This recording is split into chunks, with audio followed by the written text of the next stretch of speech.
Oke, seringnya kita melihat di sekeliling kita mungkin masih ada saudara perempuan kita atau saudara seiman kita yang perempuan yang mungkin belum memakai gamis atau mungkin masih pakai celana, atau mungkin ada di antara mereka yang masih pakai kerudung tapi mungkin masih dikalungkan. Ya, pasti pernah lah kita dapat yang kayak gitu.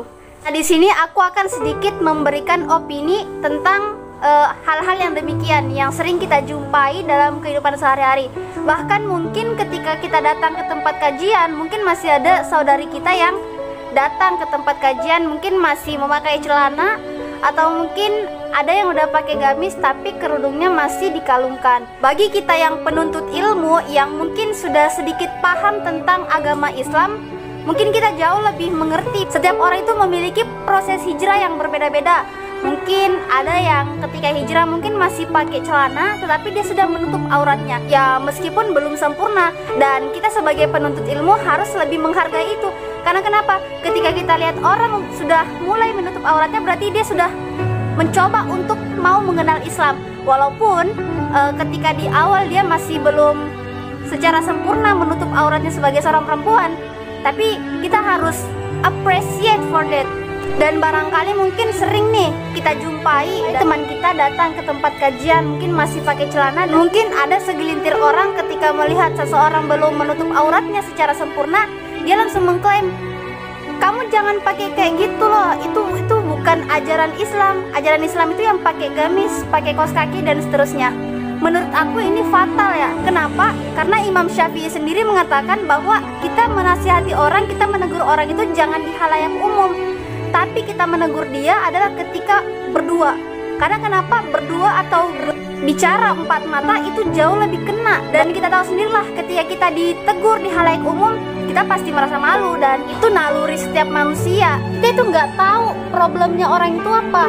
Boleh jadi saudara kita itu masih memakai celana, belum memakai gamis karena dia nggak punya gamis.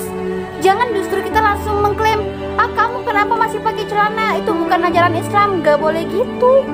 Makanya itu ketika kita hadir ke tempat kajian misalnya, itulah kenapa kita disuruh tukar kontak satu sama lain, sesama akhwat atau sesama ikhwan. Disitulah tugas kita untuk menyambung tali silaturahim dan menyambung tali ukhuwah, tali persaudaraan.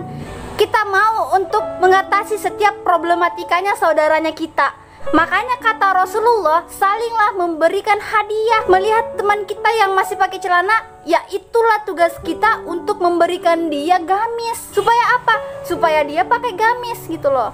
Dalam artian ketika kita melihat saudari muslimahnya kita yang mungkin masih pakai celana atau mungkin masih pakai kerudung, masih dikalungkan, atau ada sebagian di antara mereka yang belum pakai kaos kaki, maka disitulah PR dan peran kita sebagai seorang muslim yang baik.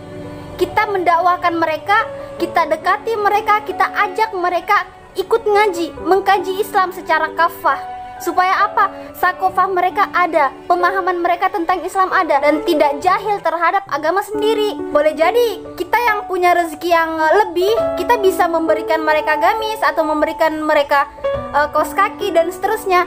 Maksud aku tuh gini, kita melihat teman kita yang belum hijrah secara total, ya kita harus cari tahu problemnya dia apa, kenapa masih belum hijrah secara total. Kita dekati mereka, apa problemnya. Dan lagi pula ketika kita belikan mereka pakaian atau kita belikan mereka kerudung, nggak merugikan kita juga, karena itu bisa menjadi pahala jariah buat kita. Ketika selama mereka memakai pakaian tersebut, ya selama itu pula pahala kita mengalir. Jadi ya jangan merasa takut untuk memberikan hadiah kepada saudara sendiri. Oke?